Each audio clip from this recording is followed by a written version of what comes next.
in today's lecture we are going to discuss about common source amplifier, which is similar to the CE amplifier of BJT. So we have seen CE amplifier in bipolar junction transistor. Similarly here in FET we are going to discuss about common source amplifier. So let us discuss about CS amplifier. Here this is the JFET amplifier configuration. So it is basically common configuration for FET. So what is common configuration? If we have take one particular terminal as a common, that becomes common configuration of that particular circuit. So here there are three terminals, so there are three common configurations. First one is common source configuration, which is similar to the common emitter configuration in BJT.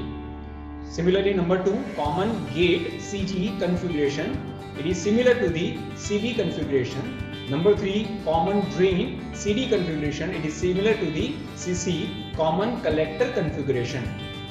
Here in FET, controlling parameter is VGS, which is known as gate to source voltage. So we have seen in previous lecture that we applied voltage between gate and source terminal, and we can control its output current, which is drain current. So this is the voltage control parameters. So its advantage is high voltage gains. We will get higher voltage than the BJT and high input impedance compared to the BJT. So these are the advantage of FET. Now let us discuss about common source amplifier circuit. So we have seen here, this is the CS amplifier circuit. In this circuit diagram, as we discussed in BJT, that there are biasing techniques, self bias, fixed bias and VDB, voltage divider bias. These techniques are used to stable the circuit. So here we can see this is the common source amplifier circuit. So in this circuit diagram we can see VGG, this is fixed voltage at gate terminal, C1 and C2, which is known as coupling capacitors. C1 is at the input terminal and C2 is at the output terminal. AC input signal is applied at gate terminal and output signal is collected from the drain terminal. So here we can see in this circuit diagram, source terminal is grounded. Here we can see source terminal is grounded. Now basically we are providing our input at gate terminal, we will get our output at drain terminal and source terminal is become grounded. So this is known as common source amplifier circuit. So here we can see one equation is derived here, where it comes from. So it is coming from KVL at the output side. So here we can see in this circuit diagram, first VDD, that is your output voltage.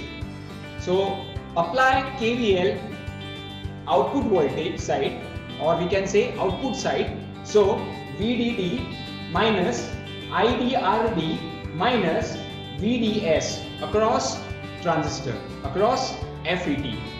So we have to find output voltage, that means it is basically VDS. So make a VDS as a subject. So VDS is equal to, it becomes VDD minus IDRD.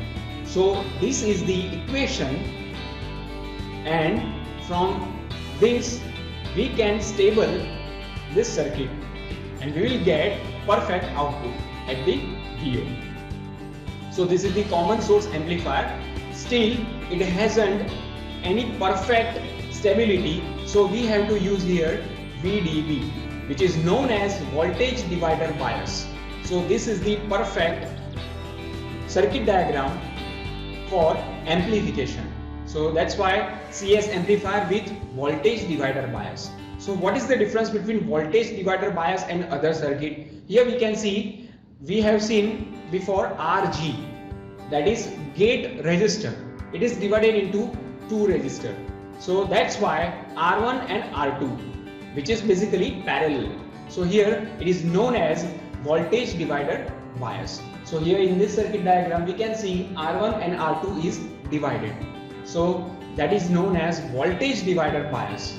So this is the voltage divider bias circuit. RG is divided into R1 and R2. Now we have to apply KVL at the output side. So at output side, if you apply KVL, that becomes like this: VDD, here we can see VDD minus IDRD minus VDS minus IDRS. Now remember this thing here, across this RS is current ID, because ID is equal to IS. We can write IS as well, but here ID is equal to IS, so I mention here ID into RS.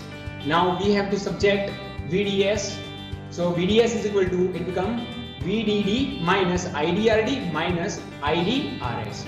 We have to fix this resistor's value and appropriate voltage, then after we will get perfect stability of this circuit diagram, and then we will get perfect output at the VDS.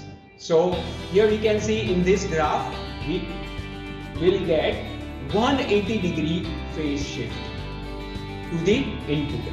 If we apply input at 0 degree, then we will get output which is starting from 180 degree. So it is 180 degree phase shift between the input and the output. So now here are the features and applications of CS amplifier. So first feature is number 1, high input resistance. As we have learned in first lecture that its input impedance is high, because at that time gate and its region is directly not connected. Between there is a one layer which is known as silicon dioxide. So its input resistance is higher compared to the BJT. Number 2, low output resistance. So here we can conclude that input resistance is high and your output resistance is low. So it transfers the resistance.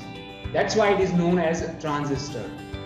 We have discussed earlier, transfer plus resistor is known as transistor. Number 3, high voltage gain. That's why we prefer this compared to the BJT. So its voltage gain is higher than the BJT. And number 4, 180-degree phase shift between the input and output, as we discussed here. We will discuss about in characteristics. Now its applications: preamplifier in audio circuit, number 2 as a voltage amplifier, number 3 in a PA system, and number 4 in the radio and TV amplifier circuits. We are going to use CS amplifier with voltage divider bias. So here we can see this is the characteristics of CS amplifier. So this is the basically drain curve, or we can say drain characteristics or output characteristics of CS amplifier. So in output characteristics, there are 3 different types of regions. Below it is cutoff region, then ohmic region, and here this side it is. So these are the 3 region we already discussed in previous lecture. Now we can see here red straight line, which is known as DC load line, which is the connection between the ID and VDS. So voltage to current, we plot a straight line which is connecting between the 3 regions, which is passing between the 3 regions, is known as DC load line. Now here we can see in this load line there is a one point, Q point. If your Q point is below, that means your CS circuit works as a switch. If your Q point is above, then it is also works as a switch. If your Q point is center, like this we can see here, so it works as an amplifier. So here we draw it in center. That means we have to work like a amplifier. So here we plot one input waveform here. We can see This is the input waveform, and from this input waveform we can plot output waveform. Now it is starting from like center to maximum. Similarly here we can see it is center to maximum. So here in output we can see it is VDS is minimum first, then after it becomes maximum. So that means it is the difference between the input and output, which is 180-degree phase shift. Here we can see this is the CS characteristics. As we discussed earlier, DC load line is constructed by joining 2 points ID and VDS. Now actual position of Q point on DC load line is generally positioned at the mid center point of the load line. It is because of class A amplifier, or we can say class A operation. So here common source JFET amplifier is 180-degree out of phase with the input signal. Here we can see this is the NMOS CS amplifier waveform. First here we can see this is the input waveform, and below it is the output waveform. So there is a difference, 180-degree phase shift between input and output. Here we can see that in waveform. So that's it for today's lecture.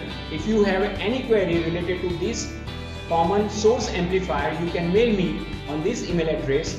Till then, keep reading, keep learning. See you soon in next coming lecture. Thank you.